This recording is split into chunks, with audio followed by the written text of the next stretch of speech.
mati diri sendiri kok pada akhirnya. Nah, itulah untuk membangun kewibawaan, kepribadian, personalitas yang kok begitu.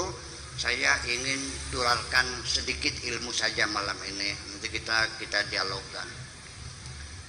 Ketika Anda ingin mendapatkan punya kepribadian yang kokoh, berwibawa, terhormat, satu, hidupmu harus punya aturan, harus punya undang-undang. Hidupmu antakuna laka qawaidul hayat, harus punya undang-undang kehidupan, ada aturannya. Hidup ini harus punya platform, harus punya visi dan misi, punya tujuan, punya program, punya gagasan, punya cita-cita. Itu hidup. Tanpa itu semua, hidup kita tidak lebih seperti anak katak yang ngintil ngikutin traktor yang menggojak sawah itu. Betul nggak? Bajaknya ke barat, dia ikut ke barat. Bajaknya muter, dia ikut muter. Anak katak tuh apa namanya tuh? Cebong. Jangan cebong dong. Ya anak katak lah, kalau sana bilangnya pedet namanya itu. Jadi bukan hanya pribadi,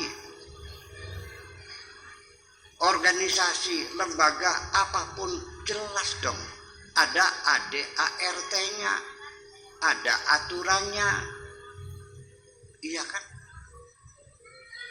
Sekarang saya dari Indramayu ke sini, ngikuti arus jalan enggak?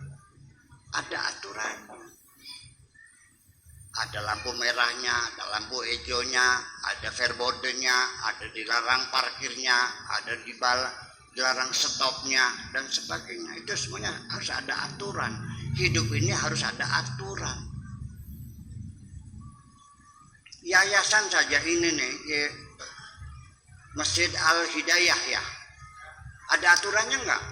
Ada dong. Berapa tahun ketua DKM jabatannya? Ya kan begitu.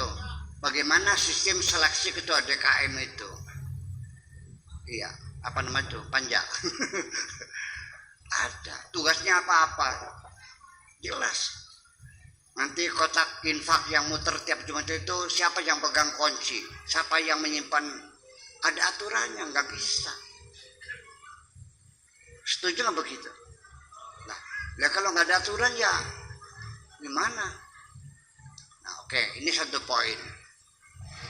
Hidup harus punya undang-undang, punya aturan. Kita harus punya visi dan misi, punya platform, punya gagasan, punya cita-cita, punya tujuan yang jelas. Gitu. Nah, pertama telepon ini juga pertama satu, Anda harus mengerti betul aturan-aturan hidup itu. Sudah punya aturan, punya kaidah-kaidah, ngerti nggak kaidah-kaidahnya? Harus ngerti. Banyak orang hidup beragama, hidup bernegara, hidup bermasyarakat, tapi dia tidak mengerti aturan-aturan itu.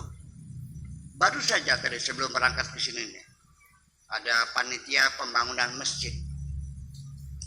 Dia nanya, Buya, ini kayu-kayu kusen-kusen bekas masjid yang lama ini gimana, boleh nggak dimanfaatkan lagi? Ya boleh, bilang. Kata Pak Lebehnya, katanya dikubur aja.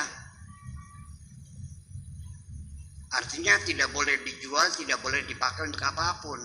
Karena di kitabnya itu bunyinya bahwa wakaf itu tidak boleh diperjualbelikan. Saya bilang ilmu dari mana? Ya, sisa-sisa bangunan masjid kusen kayu masih bagus-bagus, gendeng dikubur. Ini ilmu dari mana gendeng dikubur nih? Nah itu kan berarti dia ingin mentaati peraturan tapi tidak tahu aturannya, tidak mengerti. Tidak sedikit banyak orang yang ingin menjalankan sholat, tapi tidak mengerti aturan sholatnya.